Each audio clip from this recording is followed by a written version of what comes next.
Hello, this is Matt on the Moon Lambo channel. Several things to discuss in this video. The first one, it's too bad. Ripple-backed XRP Labs exec announces shutting down of XR Parrot. But I will tell you right now, even before getting into the specifics, it's not that the concept of XR Parrot or the implementation was wrong. You know what happened? Government happened. Yes, regulations occurred, which made it not really so much a viable model anymore. I'll get into the specifics. But before going any further, if you would please delicately tap that like button, and if you are a fan of Ripple and XRP, do the right thing. Subscribe to the Moon Lambo channel in a show of solidarity.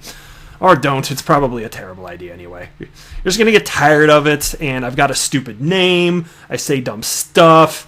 Yeah, I just on second thought, yeah, maybe not. Maybe it's for the best not to. All right, XR Parrot, a platform developed to enable users to convert fiat into XRP at low fees and without the need for an exchange, announced the shutting down of its service. XR Parrot's official tweet read, quote, "XRP community, it's been great. However, due to new regulations in the Netherlands, which is the home of XR Parrot, the XR Parrot service comes to an end. Accidental or automatic transfers to XR Parrot will still be processed for some time.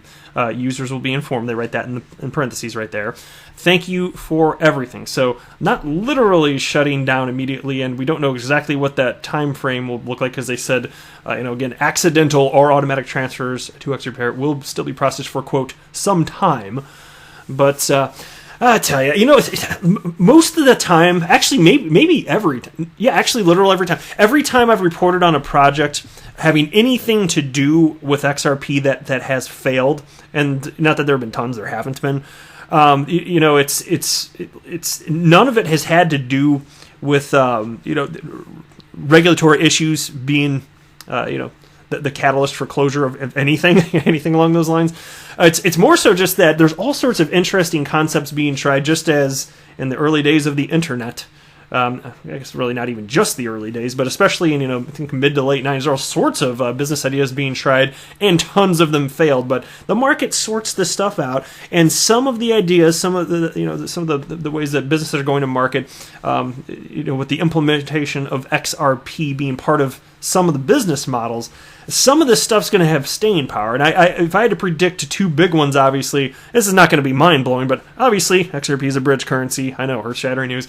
And Coil. Because to me, it makes all the sense in the world that there's going to be some people on the planet, fine, some people are going to be happy to not spend $5 a month and they'll watch the ads, and that's fine. Not everybody wants different stuff, but there's going to be a chunk of humans on this planet that will be happy to spend $5 a month and use a blend of XRP and Interledger Protocol to get around paywalls. It's a third web monetization option. There's paywalls, there's subscription, and then now there's Coil.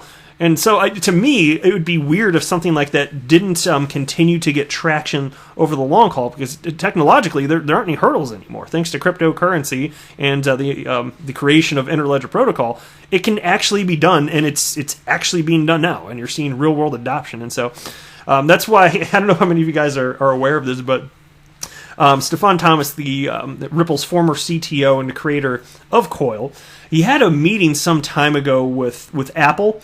And I don't know who it was, but one of the Apple employees that they met with, upon hearing the explanation of what Coil is, he goes, "Oh, so it's like Amazon Prime, but for the entire internet." Which is kind of like, yeah, conceptually, that's not such a terrible way to frame it. You spend $5 a month and you get around paywalls everywhere on the internet, where it's being adopted, of course. And so you got to have that, you got to have the push for continued adoption, but. Absolutely, I think tons of people are going to want to pick that up for the long haul.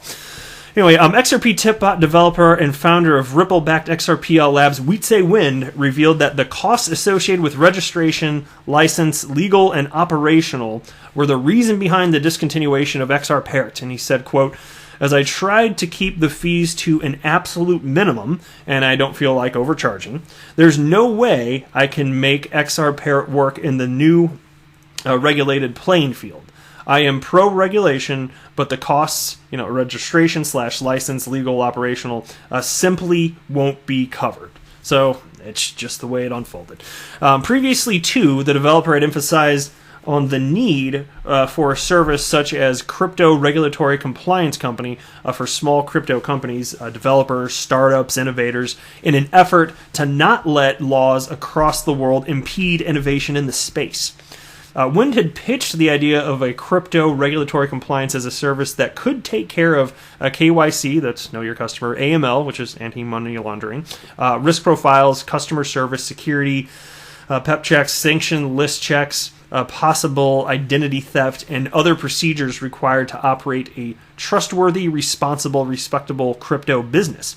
And a bid to build this venture, Wind revealed working with a team of great innovators, developers, and consultants to focus on providing the aforementioned tasks. Elaborating more on the company, the developer had earlier stated, quote, will allow developers, creators, innovators to build the future of payments, crypto, the Internet of Value, and new generations of monetization. Will allow consumers to access connected crypto platforms / apps with their one account with our platform. So overall, still very cool stuff obviously happening within the XRP ecosystem, and I am Mr. XRP Bull. I've never been more confident in my investment in XRP, but again, some things that have anything to do with XRP or the XRP ledger are just not going to pan out, and that's all part of the process, and that's okay. That's what should happen in markets. All right, next. This is going to be real short, but I wanted to highlight this. I've been covering the story since it originally hit the news. You guys remember CryptoPia? Okay, CryptoPia case rescheduled at Christchurch High Court.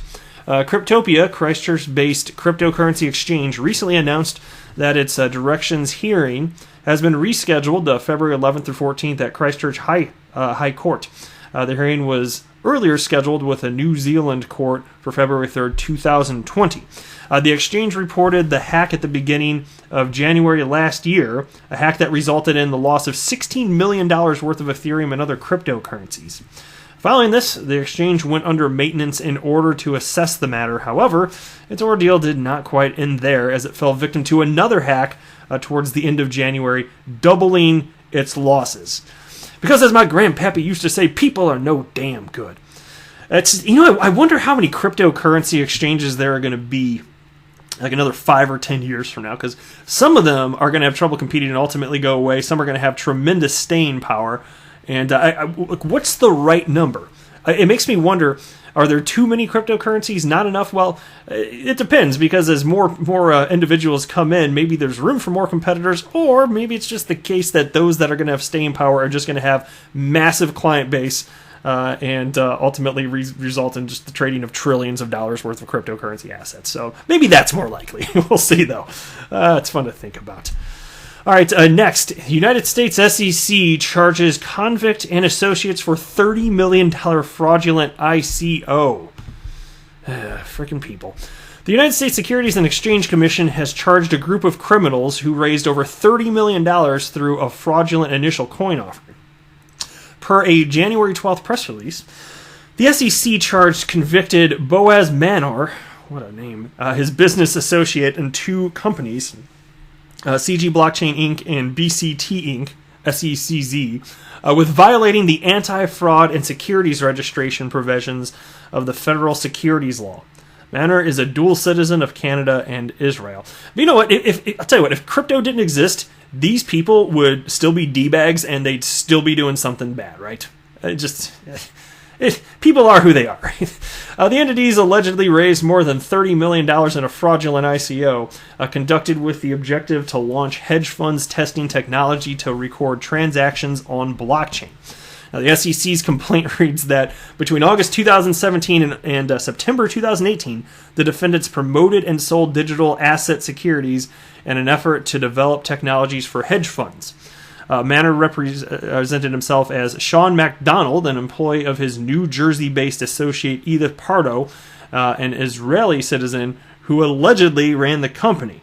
At the time, the defendants claimed that they possessed 20 hedge funds testing technology to record transactions on blockchain, while in fact, they only sent a prototype to a number of funds which did not use it. Commenting on the matter, Joseph G. Sansone, chief of the SEC's Market Abuse Unit, said, quote, "As alleged in our complaint, Manner's brazen scheme to conceal his identity and criminal history deprived investors of essential information and allowed defendants to take over $30 million from investors' pockets." Ugh. Well, at least they got the guy, right? Sometimes people just suck. I don't know. But that's it for this video. I am not a financial advisor. Do not buy or sell anything because of anything that I say or write. That would be a very, very, very bad idea. Until next time, to the moon, Lambo!